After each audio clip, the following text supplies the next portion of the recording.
Today we're working on a BMW Z4 with a bad starter.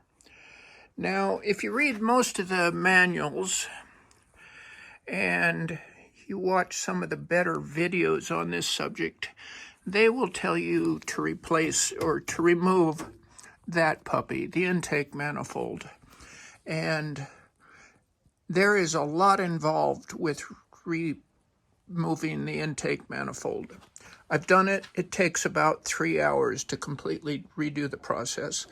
And there are some pretty good reasons for doing that. For instance, if you haven't done it in, say, 10 years or so, and you're starting to get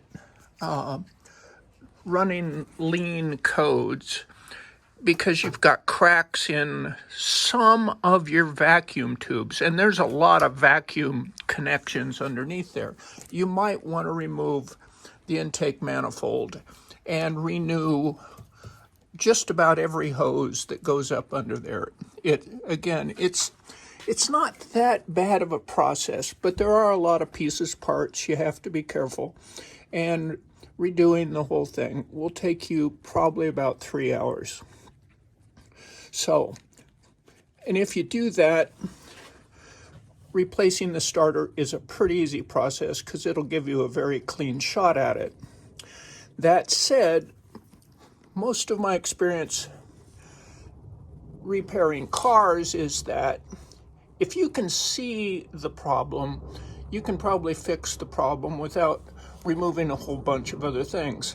And what we're looking at here is that thing. You see the little red dot? That's the connection of the high power line. The high power line comes out of here, goes down to the end of the starter, and two of the bolts, let's see if we can see them. Two of the bolts are right here and a little bit lower down here. It's kind of hard to see with the camera, but they're actually quite accessible. As you can see, I can simply reach down and touch them. So if I can touch them, that means I can get a wrench onto them. So what are we looking at here? This is the starter, and it lays in the car about like this. The bolts that mount it come through the bell housing and come in to the starter that way. And there's two of them. And we're also going to be looking for two small wires, one that connects here and one over here. Those are the wires that operate the solenoid. And then there's the big wire, the big red wire, which is the direct feed from the battery. This gets full battery current when the starter activates. And for those newbies that don't know the theory of how all this act works, very briefly, what happens is a little current comes into these two small terminals, activates an electromagnet that pulls on a big piece of metal in here, sucks it this way, which turns a lever, or not turns a lever, sort of like a teeter-totter. It pulls this end of the lever this way and pushes the other end of the lever that way, which drives the gear out of its little hiding place, drives it forward, and connects to the ring gear on the flywheel. And once it gets sufficiently far into the flywheel, coming back to the solenoid, that piece of metal that's been pulling this way connects to the main battery connection and starts the whole operation in motion. So that's what's going on in there. In mine, somewhere between this terminal and this terminal, the connection isn't quite making anymore. So when I turn the key, there is not a sound. Occasionally you can beat it with a hammer and you can get it to go, but in this case, that's not happening, so it needs to be replaced. All right, so the first trick here, since we are dealing with power, a direct line from the battery, it's imperative to disconnect the negative from the battery. I won't bother showing you that part. But now we need to get to the terminals on the end of the starter solenoid. Hard to see in the picture, but they're easy to reach with your hands. And again, for reference, we're talking about the 3 leads on the end of the starter. Okay, I have saved you the boredom of listening to me grunting and cursing a little bit, but to be advised going in that the terminal on the right here takes a 10mm wrench.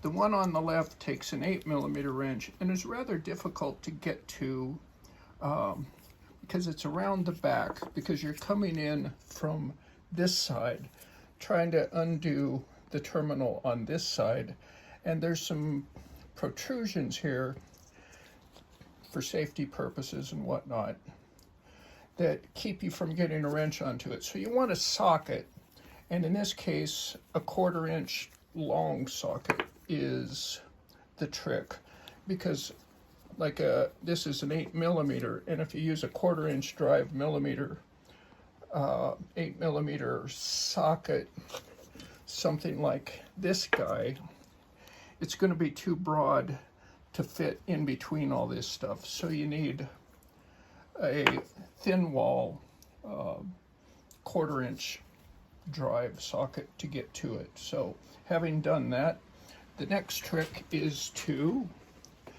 get to the mounting bolts, one of which you can see right there, and the other one's on the other side.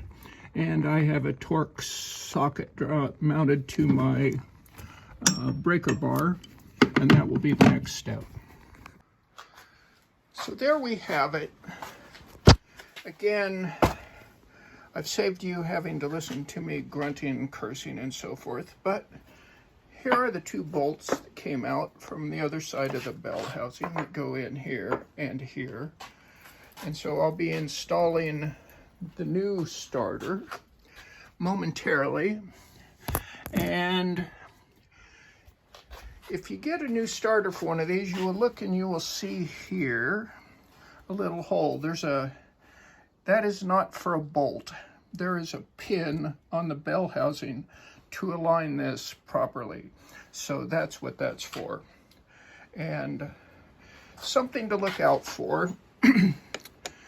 This starter got a pretty good review, so I bought it. The price is pretty reasonable, and from what I've seen, at least recently, the places I looked, new starters are actually cheaper than rebuilds, so why not go new? And again, this one got pretty high reviews, so I felt pretty comfortable going with it. It's a TYC. There's the brand if you're interested. Anyway, just checking before I did it, before I put it in, I suggest checking the threads. These are all right, but they are pretty tight. So in this case, I chose to lube the threads and run the bolt in and out 2 or 3 times just to make sure that it was a little easier to get the bolt running once it's in the car and you're working in a confined space without much room to move the bolt. Some lessons learned here. When you're going back in,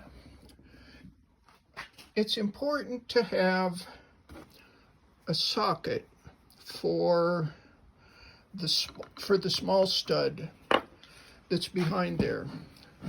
Because if, like mine, the stud is long, you need to make sure that it does not bottom out. Otherwise, you're going to have trouble screwing the nut on all the way. and you're doing it pretty much blind because you can't see under there. A pretty nice way to help is don't fasten it into the bell housing before you get at least that wire on, and possibly the other small wire as well. You can get the big positive feed, you can get the big battery wire on easy enough with it underneath there and with it bolted on, but the two small solenoid wires are pretty tough to reach, but it's a lot easier to do if you let the starter pretty much hang a little bit free. That way you can rotate it up and you can see there, and you can get a nut driver on it really easy. That makes things a lot easier. Also, much to my surprise, it's just possible to get an automatic wrench onto the bolts behind the bell housing. Again, just barely, but you can get it on, and that will save you 15 or 20 minutes. Well, my goal was to beat 30 minutes for this job. As you can just hear, the engine started up just fine. I did in fact replace the starter without removing the intake manifold. Everything is working good. Got wind out of all systems a go. No check engine lights are on. Life is good. Everything is buttoned up. We're ready to close the hood on another project. So yes, you can replace the starter without removing the intake manifold. And like I said before, if you need to service any of these myriad vacuum lines, you might as well go ahead and pull the intake manifold. There's a really, really great video out there on YouTube that shows how to do it and how to replace everything, and why it's easier to do all the vacuum lines by pulling the intake manifold. But anyway, as was to be shown, we did in fact get the puppy out. We got it back in. We didn't do it quite as fast as I had hoped, but we probably did it 3 hours faster than you can get it done by pulling the intake manifold. Take care.